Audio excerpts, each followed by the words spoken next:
نحمده ونصلي ونسلم على رسوله الكريم اما بعد فاعوذ بالله من الشيطان الرجيم بسم الله الرحمن الرحيم رب اشرح لي صدري ويسر لي امري واحلل عقدة من لساني يفقهوا قولي ربنا آتنا في الدنيا حسنة وفي الآخرة حسنة وقنا عذاب النار آمین بجاہ سید المرسلین صلی اللہ علیہ وسلم۔ سورہ توبہ کا 8واں رکوع ہے۔ آیت نمبر 60 میں اللہ رب العزت ارشاد فرماتا ہے، زکوٰۃ فقراء اور مساکین اور زکوٰۃ وصول کرنے والے لوگ اور جن کے دلوں کو اسلام کی طرف راغب کرنا مقصود ہو اور غلاموں کو آزاد کرانے میں مقروض لوگوں کے قرض دور کرنے میں اور اللہ کی راہ میں اور مسافرین، یہ اللہ کی طرف سے ایک فریضہ ہے اور اللہ بہت علم والا ہے، وہ حکمت والا ہے۔ اس آیت کریمہ کے نازل ہونے کا سبب یہ بنا کہ مالدار صحابہ اپنے مالوں کی زکوٰۃ رسول اکرم صلی اللہ علیہ وسلم کو پیش کرتے کہ یہ مال ان کے مقدس ہاتھوں سے تقسیم ہو اور ہمیں یہ اعزاز ہو کہ ہمارے مال رسول اللہ صلی اللہ علیہ وسلم نے تقسیم فرمائے۔ صحابہ کو یہ بھی عقیدت تھی کہ حضور کے ہاتھ سے دیا گیا صدقہ و خیرات قبول بھی یقیناً ہوگا۔ بعض منافقین نے اس پر یہ اعتراض کیا کہ یہ زکوٰۃ رسول اللہ صلی اللہ علیہ وسلم اپنے گھر والوں، اپنے عزیزوں کے لیے لیتے ہیں۔ ان کے اس اعتراض پر یہ آیت کریمہ نازل ہوئی اور وضاحت فرما دی گئی، تمام قسموں کی خیرات، زکوٰۃ ان فقیروں کا حق ہے جن کے پاس مال نصاب سے کم ہو، جن کے پاس مال نصاب سے کم ہو، اور ان مسکینوں کا حق ہے جن کے پاس کچھ بھی نہ ہو، اور ان لوگوں کا حق ہے جو زکوٰۃ وصول کر کے حکام تک پہنچاتے ہیں، یہ اگرچہ غنی بھی ہوں اس زکوٰۃ سے بطور تنخواہ وصول کر سکتے ہیں، اور ان لوگوں کا حق ہے جنہیں اسلام کی طرف مائل کرنا مقصود ہو، اور یہ زکوٰۃ مکاتیب غلاموں کو آزاد کرانے کے لیے صرف کی جا سکتی ہے، مقروض ہو جانے والوں کے قرض دور کرنے کے لیے دی جا سکتی ہے، اللہ کی راہ میں خرچ کی جا سکتی ہے۔ اس شق میں غازی، مجاہد، دینی طالب علم، مسافر لوگ جو گھر میں مالدار ہوں مگر سفر میں کسی وجہ سے وہ محتاج ہو گئے ہوں، ان کی محتاجی دور کرنے کے لیے بھی صرف کی جا سکتی ہے۔ یہ سارے مصارف اللہ کی طرف سے طے کیے گئے ہیں۔ نظام قدرت اس طرح فرمایا گیا، مخلوق میں کچھ لوگ امیر ہیں تو کچھ غریب ہیں، امیروں سے فرمایا گیا کہ غریبوں پر مال خرچ کریں۔ اللہ کے اس نظام میں بے شمار حکمتیں ہیں، وہ علیم ہے، حکمت والا ہے۔ خدا کے دیے ہوئے مال کو اللہ کی راہ میں خرچ کرنے میں یہ حکمت واضح ہے کہ مال ایک جگہ اکٹھا نہ رہے بلکہ ضرورت مندوں میں گھومتا رہے، اور یہ بھی واضح ہے مال نکلتا رہے گا تو مال سے محبت میں کمی بھی آتی رہے گی، دل خدا اور رسول اللہ صلی اللہ علیہ وسلم کی طرف مائل رہے گا۔ مال اللہ کی راہ میں خرچ کرنے سے خدا کا قرب بڑھتا ہے، دنیا کی محبت کمزور ہوتی ہے۔ مال کا خرچ کرنا مالی عبادت ہے جو نفس پر گراں گزرتی ہے، مگر جب بندہ اس کا عادی ہو جاتا ہے نا تو خدا اور رسول کی محبت کے ذریعے کھل جاتے ہیں، خدا اور رسول کے محبت کے دروازے جو ہے وہ کھل جاتے ہیں، سرکشی کم ہوتی ہے۔ مخلوق اللہ کا عیال ہے، اس کی خدمت کرنے سے خدا خوش ہوتا ہے، بندے کو اور دیتا ہے کہ وہ اس کی مخلوق پر خرچ کرتا ہے۔ زکوٰۃ مساجد، خانقاہوں، قبرستان کے معاملات میں خرچ نہیں ہو سکے گی، اس صورت میں فقراء مالک نہیں ہو سکتے، اور آیت مبارکہ میں زکوٰۃ کے مصارف بیان کیے گئے ہیں کہ کہاں کہاں زکوٰۃ صرف کی جا سکتی ہے۔ رسول اللہ صلی اللہ علیہ وسلم نے فرمایا، صدقات کی تقسیم کو اللہ تعالیٰ نے کسی کے سپرد نہیں کیا، خود اس کے 8 مصارف ارشاد فرمائے ہیں۔ قرطبی فرماتے ہیں کہ جب مطلق صدقہ کا لفظ استعمال کیا جائے تو اس سے صدقہ فرض ہی مراد ہے۔ ویسے لفظ صدقہ نیک کاموں پر بھی بولا گیا ہے۔ مسلمان کو خوش ہو کر ملنا یہ بھی صدقہ ہے، کسی کا بوجھ اٹھانا یہ بھی صدقہ ہے، اپنے لیے پانی نکالا پھر اس سے کسی کو دے دیا یہ بھی صدقہ ہے۔ اور ان روایات میں لفظ صدقہ جو ہے یہ مجازی طور پر عام معنی میں استعمال ہوا ہے، فرض صدقہ یہاں پر مراد نہیں ہے۔ اور آیت مبارکہ کے آخر میں فریضۃ من اللہ کے ارشاد سے واضح ہے یہ سب اللہ کی طرف سے فرض ہیں۔ زکوٰۃ کی تقسیم کے اس طریقہ کار پر کسی کو اعتراض کا حق نہیں، یہ تقسیم کار اللہ کی طرف سے جو علیم ہے وہ حکمت والا ہے۔ آیت نمبر 61 میں اللہ رب العزت ارشاد فرماتا ہے اور بعض منافقین نبی کریم صلی اللہ علیہ وسلم کو تکلیف پہنچاتے ہیں اور کہتے ہیں وہ کانوں کے کچے ہیں، آپ کہیے وہ تمہاری بھلائی کے لیے ہر بات سنتے ہیں، وہ اللہ پر ایمان رکھتے ہیں اور مومنین کی باتوں کی تصدیق کرتے ہیں اور تم میں سے ایمان والوں کے لیے رحمت ہیں، اور جو لوگ رسول اللہ کو تکلیف پہنچاتے ہیں ان کے لیے دردناک عذاب ہے۔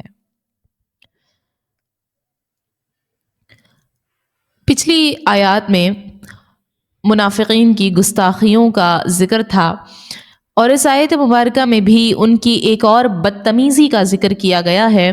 اس آیت مبارکہ کے اترنے کا سبب یہ بنا، ایک دن چند منافقین کی خاص محفل ہوئی اور رسول اللہ صلی اللہ علیہ وسلم کے خلاف حسب عادت گستاخیاں کرتے رہے۔ ان میں سے ایک نے کہا اگر یہ باتیں رسول اللہ تک پہنچ گئیں تو ہمارا حشر برا ہوگا، منافقت واضح ہو جائے گی۔ ایک نے کہا پرواہ نہ کر، اول تو یہاں پر کوئی مسلمان بیٹھا ہی نہیں ہے کہ ہماری باتیں بتائے، اگر کسی طرح یہ سے باتیں پہنچ بھی گئیں تو پرواہ نہیں، ہم قسم اٹھا لیں گے کہ ہم نے کوئی ایسی بات نہیں کی، وہ سیدھے سادے ہیں، کانوں کے کچے ہیں، قسم مان لیں گے اور بات ختم ہو جائے گی۔ مدینہ منورہ کا مشہور منافق نیتل نامی حضور کی محفل میں عام رہتا تھا اور حضور کی باتیں منافقین کو بتاتا، پوری جاسوسی کرتا تھا۔ ایک دن اسے کسی نے کہا کہ اگر تیری اس حرکت کی خبر مسلمانوں کو ہو گئی کہ تو جاسوس ہے، حضور کا مخالف ہے، تو پھر تیری خیر نہیں ہے۔ نیتل نے کہا کوئی پرواہ نہیں، میں قسم اٹھا کر انکار کر دوں گا، وہ مان جائیں گے، وہ تو کانوں کے کچے ہیں، کسی بات کی تحقیق ہی نہیں کرتے۔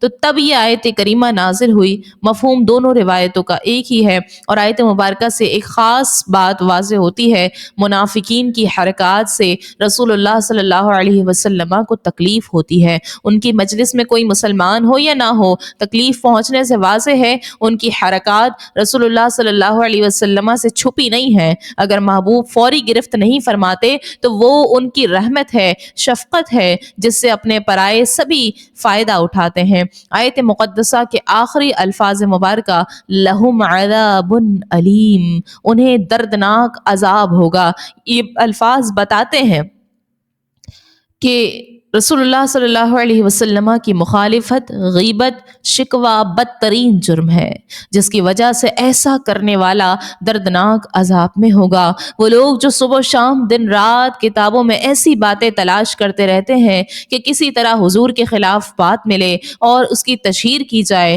اس آیت کریمہ کی روشنی میں وہ اپنا انجام سوچیں کیا ہوگا۔ حضور کے بارے میں منافقین کا یہ کہنا کہ وہ کانوں کے کچے ہیں اور ہر ایک کی بات سن لیتے ہیں، آپ کا خاموش رہنا اس لیے نہیں آپ ان کی حقیقت سے بے خبر ہیں، یہ تو محض اس لیے ہے کہ وہ سراپا کرم و عفو ہیں، وہ کرم کی بنا پر تمہارے منہ پر تمہاری تردید نہیں کرتے۔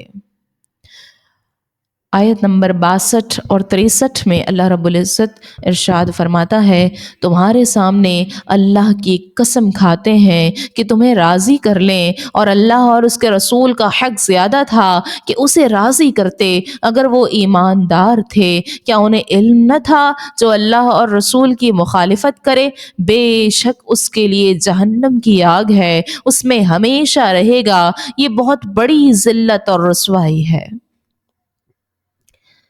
اس آیت کریمہ میں منافقین کی ایک اور بدعملی کا ذکر فرمایا جا رہا ہے کہ جھوٹی قسمیں اٹھا کر ایمانداروں کو یقین دلانے کی کوشش کرتے ہیں، اس طرح وہ اپنی بد عادات اور گندی عادتوں کو چھپانے کی کوشش کرتے ہیں۔ اس آیت مبارکہ کے نازل ہونے کا سبب یہ بنا، ایک موقع پر منافقین کی مجلس ہوئی، ان میں سے ایک شخص جلاس بن سوید بھی تھا جو گستاخیوں میں پیش پیش رہتا تھا۔ اس موقع پر اس نے یہ بکواس کی کہ اگر محمد صلی اللہ علیہ وسلم سچے ہیں تو پھر ہم گدھے سے بھی بدتر ہیں۔ وہاں پر اتفاق سے ایک انصاری نوجوان بھی موجود تھا۔ اس نے بلا خوف کہا، اللہ کی قسم محمد صلی اللہ علیہ وسلم سچے ہیں اور تم لوگ واقعی گدھے سے بھی بدتر ہو۔ پھر اس نوجوان نے یہ سارا واقعہ دربار رسالت میں پیش کر دیا۔ حضور صلی اللہ علیہ وسلم نے ان منافقین کو بلایا اور پوچھا، تم نے ایسا کہا ہے؟ وہ قسم اٹھا گئے کہ ہم نے کوئی ایسی بات نہیں کی، یہ نوجوان عامر ابن قیس جس نے آپ کو شکایت لگائی ہے یہ جھوٹا ہے۔ حضرت عامر بارگاہ اقدس میں دعا کرتے ہیں، اے اللہ تو اپنے فضل سے سچے کو سچا کر دے اور جھوٹے کو جھوٹا کر دے۔ تو یہ آیت کریمہ نازل ہوئی جس سے حضرت عامر کا سچا ہونا ثابت ہو گیا اور ان کا جھوٹ جو تھا وہ کھل گیا۔ اس آیت کریمہ میں مسلمانوں سے فرمایا گیا ہے، اے ایمان والو، منافقین رسول اللہ صلی اللہ علیہ وسلم کے خلاف جھوٹ بولتے ہیں، تحقیق کی جائے تو جھوٹی قسمیں کھا لیتے ہیں کہ تم راضی ہو جاؤ۔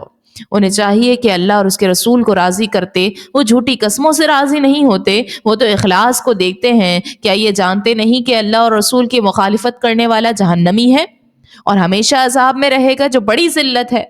تو معلوم ہوا کہ جھوٹی قسمیں کھانا منافقین کی عادت ہے اور یہ ایمان نہیں ہے۔ ایمان تو اللہ اور اس کے رسول صلی اللہ علیہ وسلم کو دل کی گہرائیوں سے ماننے اور اطاعت کا نام ہے۔ اور آیت مبارکہ سے یہ بھی واضح ہو رہا ہے کہ ایمان کی اصل اسلام کی مرکزیت اللہ اور اس کے رسول کی رضا ہے۔ اور آیت مبارکہ کا یہ حصہ واللہ ورسولہ احق ان یرضوہ خاص توجہ طلب ہے۔ یرضوہ میں پیچھے ذکر اللہ اور اس کے رسول کا ہے، لہٰذا یہاں پر جو ضمیر بھی تثنیہ کی آتی ہے ان یرضوہما، مگر ایسا نہیں، جس سے پتہ یہ چلتا ہے اللہ اور اس کے رسول ایک ہی ہے، حضور کی رضا خدا کی رضا ہے۔ اور اس مفہوم کو دوسری آیت مبارکہ بھی واضح کر رہی ہے، من یطع الرسول فقد اطاع اللہ، جس نے رسول اللہ کی اطاعت کی اس نے اللہ کی اطاعت کی۔ اللہ تعالیٰ کو راضی کرنے کا بہترین طریقہ یہی ہے کہ رسول اللہ صلی اللہ علیہ وسلم کو راضی کر لیا جائے۔ قرآن مقدس کی دوسری ایک اور آیت مبارکہ کا بھی اس طرح مفہوم ملتا ہے، فَاتَّبِعُونِي يُحْبِبْكُمُ اللَّهُ، میری اتباع کرو تمہیں اللہ دوست بنا لے گا۔ پھر آیت نمبر 64 65 اور 66 میں اللہ رب العزت ارشاد فرماتا ہے، منافق ڈرتے ہیں کہ ان پر کوئی ایسی صورت اترے جو ان کے دلوں کی چھپی باتیں بتا دے، تم فرما دو مذاق کر لو، بے شک اللہ نکالنے والا ہے جس کا تمہیں ڈر ہے۔ اے محبوب اگر ان سے پوچھو گے تو کہیں گے ہم تو یوں ہی ہنسی کھیل کر رہے تھے۔ آپ کہہ دیجئے کیا اللہ کے ساتھ اور اس کی آیات کے ساتھ اور اس کے رسول کے ساتھ مذاق کرتے ہو؟ بہانے نہ بناؤ، تم کافر ہو چکے۔ اظہار ایمان کے بعد اگر ہم تم میں سے ایک گروہ کو معاف بھی کر دیں اور دوسرے کو عذاب دیں، کیونکہ اصل مجرم وہی تھے۔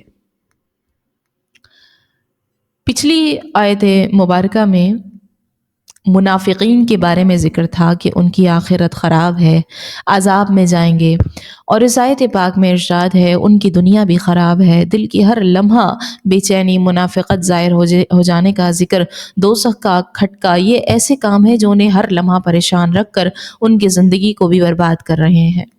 اور ان آیات مقدسہ کے اترنے کا سبب یہ بنا، ایک موقع پر منافقین کی ایک جماعت نے تنہائی میں رسول اللہ صلی اللہ علیہ وسلم کے خلاف سرگوشیاں کی اور سازشیں تیار کی۔ سیدنا جبرائیل امین علیہ السلام نے یہ ساری باتیں رسول اکرم صلی اللہ علیہ وسلم سے عرض کر دی۔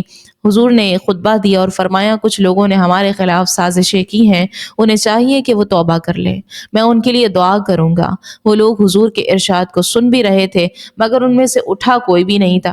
تو پھر رسول اللہ صلی اللہ علیہ وسلم نے ان آدمیوں کے ایک ایک کے نام لیے، قم یا فلاں، قم یا فلاں انکا منافق، فلاں کھڑا ہو جا تو بھی منافق، فلاں کھڑا ہو جا تو بھی منافق۔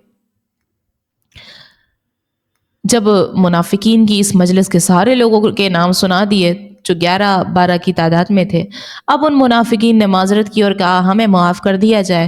حضور صلی اللہ علیہ وسلم نے فرمایا رب کی رحمت نے تمہیں معاف کرنے کے لیے بڑا انتظار کیا، مگر اب وقت نکل گیا، تم یہاں سے چلے جاؤ۔ چنانچہ اب ان منافقین کو یہاں سے نکال دیا گیا۔ اور اس آیت مبارکہ کے شان نزول میں ایک دوسری روایت بھی ملتی ہے، اور وہ اس طرح ہے کہ غزوہ تبوک سے واپسی پر 12 منافق چھپ کر بیٹھ گئے تھے کہ حضور گزریں گے تو حملہ کر دیں گے۔ رسول اکرم صلی اللہ علیہ وسلم نے ایک صحابی عمار سے فرمایا کہ انہیں وہاں سے ہٹا دو۔ حضرت عمار رضی اللہ عنہ نے انہیں وہاں سے ہٹا دیا۔ حضور صلی اللہ علیہ وسلم وہاں سے امن کے ساتھ گزر گئے۔ اب رسول اللہ صلی اللہ علیہ وسلم نے عمار سے پوچھا کیا تم ان حملہ کرنے والوں کو پہچانتے ہو؟ عرض کی حضور اندھیرا تھا، میں پہچان نہیں سکا۔ تو حضور صلی اللہ علیہ وسلم نے فرمایا میں ان کے نام تک جانتا ہوں۔ حضرت ابن عباس رضی اللہ عنہما فرماتے ہیں اللہ تعالیٰ نے 70 منافقین کے نام پورے حضور کو بتا دیے، مگر حضور رحمت للعالمین صلی اللہ علیہ وسلم ہیں، آپ نے انہی لوگوں پر ظاہر نہیں فرمایا۔ حضرت عمار رضی اللہ عنہ عرض کرتے ہیں حضور صلی اللہ علیہ وسلم میں انہیں قتل کر دوں؟ فرمایا نہیں، قتل کرنے پر مشہور ہو جائے گا۔ محمد صلی اللہ علیہ وسلم اپنے ساتھیوں کو بھی قتل کر دیتے ہیں، اس غلط پروپیگنڈا سے تبلیغ دین کے نظام میں اثر پڑے گا، ایسا مت کرو۔ اس پر یہ آیات مبارکہ نازل ہوئی۔ اور تفسیر خازن نے اسی سلسلے میں ایک اور روایت بھی نقل کی ہے، اور وہ یوں ہے کہ غزوہ تبوک کے موقع پر کچھ منافقین نے سرگوشی کی کہ محمد صلی اللہ علیہ وسلم فارس اور روم کی فتح کے خواب دیکھ رہے ہیں، وہ ملک بڑے مضبوط ہیں، یہ لوگ کمزور ہیں۔ رسول اکرم صلی اللہ علیہ وسلم نے ان لوگوں کو بلایا اور پوچھا تم ایسی باتیں کر رہے ہو؟ عرض کی ہم تو محفل میں شغل کے طور پر یہ کہہ رہے تھے۔ تو یہ آیات مبارکہ نازل ہوئی۔ ان آیات مقدسہ میں رسول اللہ صلی اللہ علیہ وسلم کو تسلی دی جا رہی ہے اے محبوب صلی اللہ علیہ وسلم، آپ ان منافقین کی سازشوں سے پریشان نہ ہو، انہیں تو ہر لمحہ یہ کھٹکا رہتا ہے کہ ان پر کوئی صورت اترے گی جو ان کے نفاق کو کھول دے گی۔ آپ انہیں تنبیہ کے طور پر فرما دیں، تم مذاق کر لو، اللہ تمہاری سازشوں کو ظاہر کر دے گا۔ تمہیں مطمئن کرنے کے لیے کہہ دیں گے ہم تو محض شغل کے طور پر یہ کہہ رہے ہیں، آپ فرما دیں اللہ سے، اس کی آیتوں سے، اس کے رسول سے شغل کرتے ہو، تم مسلمان ہونے کے بعد کافر ہو گئے۔ اگر تم میں سے ایک جماعت کو معاف کر دیں کہ وہ تمہارے ساتھ مذاق میں شامل نہ تھے، خاموش تھے، تو دوسرے گروہ کو ضرور عذاب دیں گے جو گستاخیوں میں مصروف رہا، اور نبی کے گستاخ کو معافی نہیں ملتی۔ مسلمان ایمان، دین، قرآن کے بارے میں مذاق اور استہزاء مخالفین کی عادت تھی، اللہ تبارک و تعالی محفوظ فرمائے۔ اور اسی مبارکہ میں سورہ توبہ کے رکوع نمبر 8 کا اختتام ہوتا ہے۔ اللہ رب العزت سے دعا کرتے ہیں اللہ تبارک و تعالی ہمیں اپنے کلام کو سمجھنے اور اس پر عمل کرنے کی توفیق عطا فرمائے، ہمیں اپنے ایمان میں مضبوطی عطا فرمائے اور نفاق اور ریاکاری سے محفوظ فرمائے، اور اللہ تبارک و تعالی ہمیں توبہ نصیب فرمائے، ہمیں اپنے دین کی سچی خادمہ بنائے، ہمیں منافقین کی روش سے بچائے، ہمیں اخلاص عطا فرمائے، ہماری زبانوں کو قرآن سے تر فرمائے، ہمارے دلوں کو ہدایت سے منور فرمائے، ہماری زندگیوں کو قرآن کے نور سے روشن کر دے۔ آمین بجاہ سید المرسلین صلی اللہ علیہ وسلم، وما علینا الا البلاغ المبین۔